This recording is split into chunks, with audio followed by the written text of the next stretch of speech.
My name is Abhay. I welcome you to my YouTube channel Abhay maths. हमने एक average का इससे पहले एक पार्ट किया था जिसमें मैंने आपको बेसिक एवरेज बताया था। इस वाली वीडियो में मैं एवरेज के कुछ और अच्छे अच्छे कॉन्सेप्ट्स बताता हूँ। पहले इस चीज़ को आप समझिए, अगर कॉन्जिक्यूटिव नंबर्स हैं तो उसका एवरेज हमेशा मध्य नंबर होगा। कॉन्जिक्यूटिव नंबर्स में इवन हो गया, ऑड हो गया, इसका एवरेज हमेशा इसका मध्य नंबर होगा। देखिए, जैसे मान लीजिए 1, 2, 3, ये चार कॉन्जिक्यूटिव नंबर है, मतलब क्रमागत संख्याएं हैं, सक्सेसिव हैं, 1, 2, 3, 4। अब इसका अगर एवरेज निकालना हो तो ये देखिए, इसका एवरेज क्या होगा, इसका मध्य नंबर होगा। मध्य नंबर कौन है? 2 और 3 के बीच का नंबर, मतलब 3 और 2 5, 5 का आधा कितना, 2.5। तो इसका एवरेज कितना होगा, 2.5।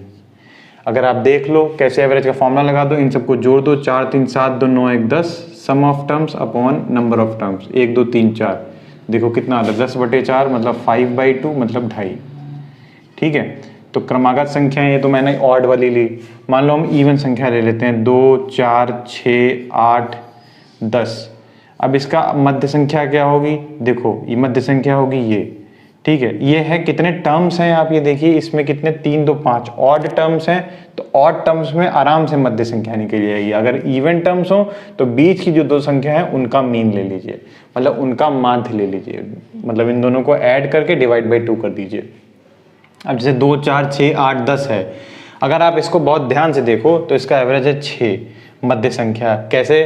कैसे इसको प्रूफ करते हैं, देखो 2 + 4 6, 6 6 12, 12 8 20 और 20 और 10 30, sum of terms upon number of terms कितने हैं, 5, डिवाइड कर दीजिए, कितना आएगा, 6।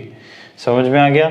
तो एवरेज का फॉर्मूला क्या हो गया, एवरेज का फॉर्मूला तो हमको पता है, sum of terms upon number of terms होता है, लेकिन अगर कॉन्जिक्यूटिव नंबर दिए हों तो उसमें एवरेज होता है मध्य नंबर। ठीक है, और इसका एक फॉर्मूला और होता है, first number plus last number divided by 2। पहली संख्या और दूसरी जो लास्ट संख्या है, पहली संख्या और लास्ट संख्या, उसको आप ऐड करें और भाग कर दें 2 से, एवरेज निकल जाएगा। अब जैसे 1 2 3 4, इसमें पहली और आखिरी संख्या 1 और 4, इनको जोड़ो 5, डिवाइड बाई 2, एवरेज आ गया 2.5। इसमें देखो 10 और 2 12, 12 डिवाइड बाई 2, एवरेज आ गया 6। समझ में आ गया? एवरेज औसत चीज समझ में आ गई, अच्छे से समझ में आ गई। चलिए अब इस पे बेस्ड क्वेश्चंस करते हैं।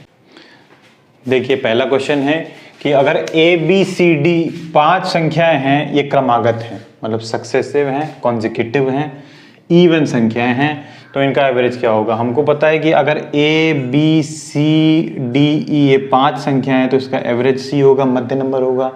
तो ए के टर्म्स में पूछा है, तो अगर कॉन्जिक्यूटिव इवन है तो ये ए होगा, तो इससे +2 बढ़ के ये होगा, तो ये a+2 होगा। ठीक है, और इससे +2 बढ़ के ये होगा, तो कितना, a+4। तो इसका उत्तर कितना आ जाएगा, a+4। तो इसका आंसर कितना आ जाएगा, a+4। समझ में आ गया? सेकंड क्वेश्चन है, 5 कॉन्जिक्यूटिव ऑड नंबर है, मतलब कॉन्जिक्यूटिव क्रमागत 5 ऑड नंबर है जिनका एवरेज 45 है, मतलब इनका मध्य संख्या 45 है, औसत इसका 45 है, तो इसमें लार्जेस्ट संख्या निकालनी है। देखो कैसे करेंगे, 1 2 3 4, ये 5 संख्याएं दे रखी है। ठीक है, तो इसका औसत 45 मतलब इसका मध्य नंबर 45 होगा। ठीक है, अगर इसका मध्य नंबर 45 होगा, कॉन्जिक्यूटिव ऑड नंबर है, तो 45 के बाद दूसरा नंबर क्या आएगा, 47, और इसके बाद दूसरा नंबर क्या आएगा, 49।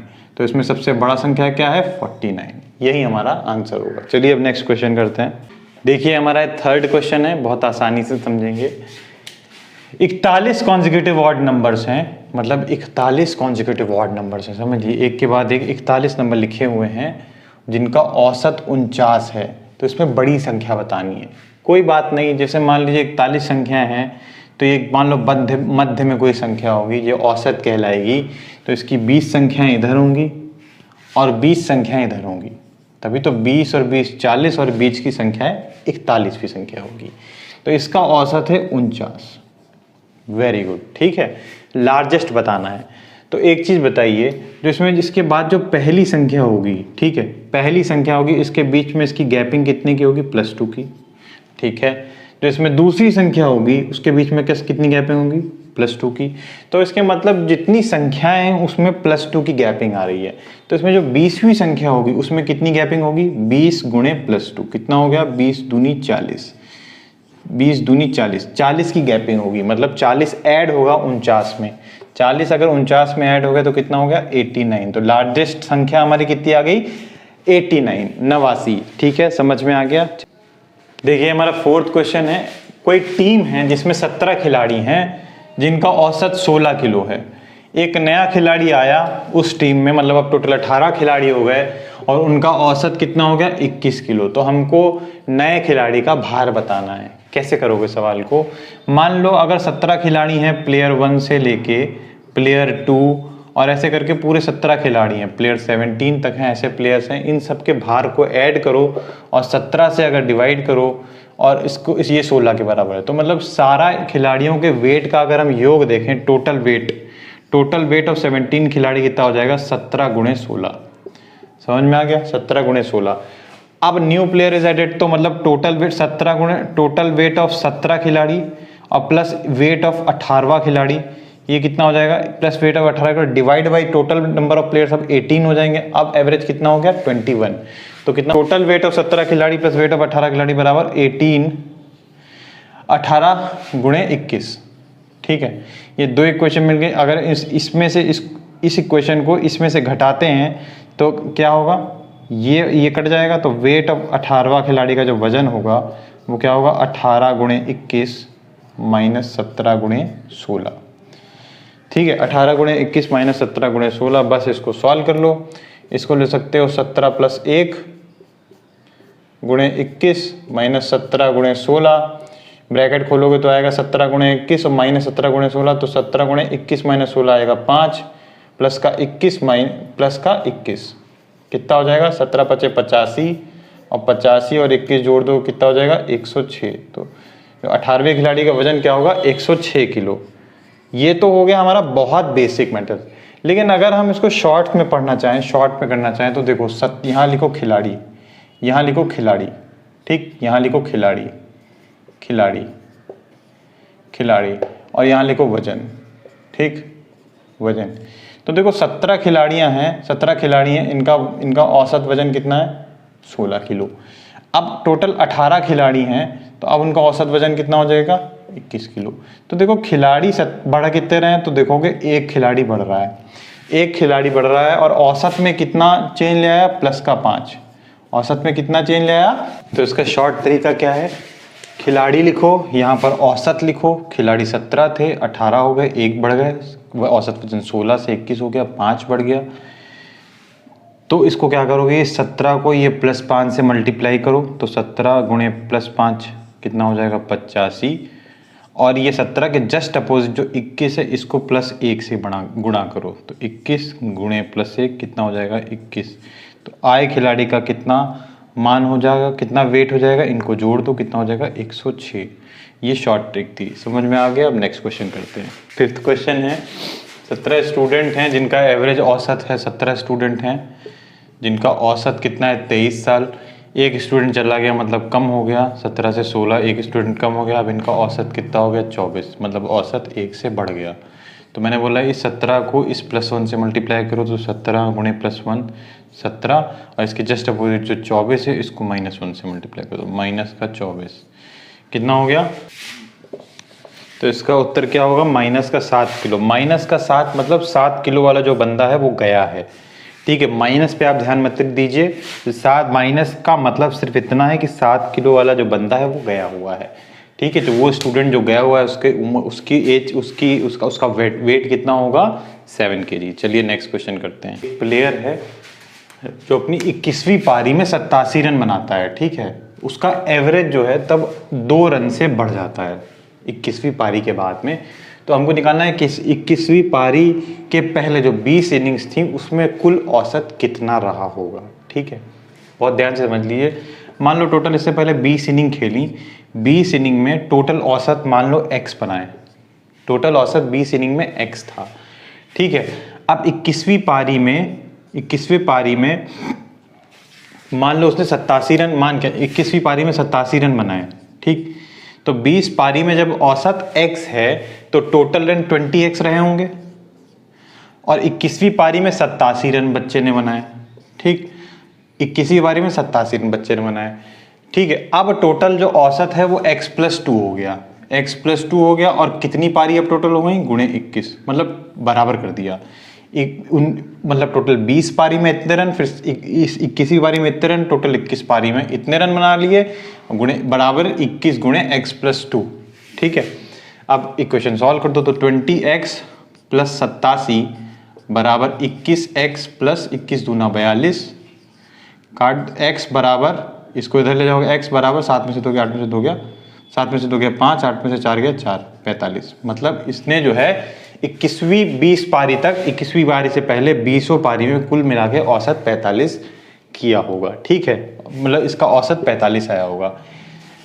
एवरेज रन्स का मतलब होता है, एवरेज रन्स का मतलब total runs by total innings. ठीक है, total runs by total innings, total runs by total innings, ये एवरेज रन्स का फॉर्मूला होता है। ठीक है, इसको और अच्छी तरीके से अगर हम यहाँ पर लिखो पारी, यहाँ पर लिखो पारी और यहाँ लिखो औसत। ठीक, तो अभी टोटल मान लो 20 पारी खेली होंगी, उसमें मान लो कुछ x औसत बनाया होगा। यहाँ पर जैसे 21वीं पारी खोली, अब औसत 2 से बढ़ गया। ठीक है, तो पारी कितनी बढ़ी +1, और औसत कितने से बढ़ा +2। ठीक है, तो हम क्या करेंगे, 20 को इससे मल्टीप्लाई करेंगे, 20 गुणे 2 प्लस इसको इससे मल्टीप्लाई करेंगे, x + 2 को 1 से, x + 2 ये किसके बराबर होगा, 21वीं पारी में जो खेला, मतलब 87 रन बनाए। तो 20 दूनी 40 प्लस x + 2 बराबर 87, 42 प्लस x बराबर 87, x की वैल्यू कितनी हो जाएगी 45। समझ में आ गया। चलिए नेक्स्ट क्वेश्चन करते हैं। क्वेश्चन क्या है, bowling average of a bowler. पहली बात तो समझ लो बॉलिंग एवरेज होता क्या है। बॉलिंग एवरेज होता है नंबर, जितने रन्स दिए प्रति विकेट। ठीक है, रन्स दिए प्रति विकेट। और बैटिंग एवरेज क्या होता है, रन्स प्रति इनिंग। बैटिंग एवरेज क्या, बॉलिंग एवरेज रन्स पर विकेट, और बैटिंग एवरेज क्या होता है, बैटिंग एवरेज क्या होता है, बैटिंग एवरेज होता है रन्स पर इनिंग। ठीक है, एक चीज इसमें बहुत ध्यान से समझने वाली है, मान लो बैटिंग एवरेज अभी x है और बोले कि बैटिंग एवरेज इंप्रूव हो गया है 0.4 से, तो बैटिंग एवरेज अब कितना हो जाएगा x + 0.4। ठीक, और अगर इस तरीके से अगर बॉलिंग एवरेज बोले x है और बोला बॉलिंग एवरेज 0.4 से इंप्रूव हो गया, तो अब बॉलिंग एवरेज कितना होगा x - 0.4। मतलब इंप्रूव होने का ही मतलब है कि कम रन दे रहा है प्रति विकेट। इंप्रूव होने का मतलब क्या है, कम रन दे रहा है प्रति विकेट। तो अगर इंप्रूव हो रहा है तो माइनस होगा, और बैटिंग एवरेज इंप्रूव हो रहा है तो प्लस होगा। बस ये बात आप ध्यान में जहन में बैठा लो। ठीक है, अब देखो इस सवाल को कैसे करेंगे। क्वेश्चन है क्या कि बॉलिंग एवरेज किसी बॉलर का 12.4 है, फिर उसने क्या किया, उसने 5 विकेट लिए, 26 रन अपने लास्ट मैच, मतलब लास्ट मैच खेला उसमें 26 रन प्रति 5 विकेट दिए। ठीक है, तो और बताना है एवरेज फिर इंप्रूव हो गया 0.4 से, तो हमको find the number of wickets before last match. Last match से पहले उसका क्या, उसने कितने विकेट्स लिए। अब बहुत ध्यान से समझो, इसको एलिगेशन से करते हैं इस सवाल को। मान लो अभी 12.4 बॉलिंग एवरेज है। ठीक, मतलब प्रति रन्स पर विकेट 12.4 है। ठीक, अब जो लास्ट मैच है उसमें 26 रन देके 5 विकेट लिए, तो इसमें एवरेज कितना आ जाएगा, बॉलिंग एवरेज 26/5 कितना हो जाएगा, 5 × 5 = 25, 5 × 10 कितना हो जाएगा 5.2। ये लास्ट मैच का एवरेज आ गया। अब इन दोनों को अगर देखोगे तो कुल एवरेज, अगर इन दोनों को कंबाइन करेंगे, एवरेज एलिगेशन मेथड तभी लगता है जब दो लोगों को मिलाओ। अब इन दोनों को अगर देखेंगे ध्यान से, तो अब देखो एवरेज इंप्रूव हो गया 0.4 से, तो 12.4 से इंप्रूव हो गया 0.4 से, मतलब अब एवरेज कितना हो गया 12। ठीक है, अब इसमें से इसको घटाओ कितना हो जाएगा 0.4, इसमें से इसको घटाओ कितना हो जाएगा 0.4, और इसमें से इसको घटाओ कितना आ जाएगा 12, 10 में से 2 गया 8, 11 में से 5 गया 6.8। तो इनका अनुपात कितना हो जाएगा, 4 × 4 17 × 62, मतलब 17:1। ठीक है, 17:1। तो इसका मतलब ये कितना है, बॉलिंग एवरेज का एलिगेशन लगाया, तो इससे जो अनुपात निकलेगा, ये विकेट्स का निकलेगा। अब इसने लास्ट मैच पे कितने 5 विकेट लिए, तो एक की वैल्यू 5 है, तो मतलब एक की वैल्यू 5 है, एक 5 से गुणा हो रहा होगा तो 17 भी 5 से गुणा हो रहा होगा, 17 × 5 कितना हो जाएगा 85। तो इसने जो है इस इनिंग से पहले कितने विकेट्स लिए होंगे 85। समझ में आ गया। कुल विकेट्स अगर बोलते तो कितने लिए हैं, बोलते 90, 85 + 5। तो फ्रेंड्स इस वीडियो में बस आज इतना ही, और मैं आशा करता हूँ कि आपको समझ में आ गया होगा, आपको ये टॉपिक बहुत अच्छे से समझ में आ गया होगा। तो मिलते हैं नेक्स्ट डे। मैं कुछ एवरेज के और अच्छे क्वेश्चंस करा दूंगा। तब तक बने रहिए हमारे साथ में। आपका दिन शुभ हो।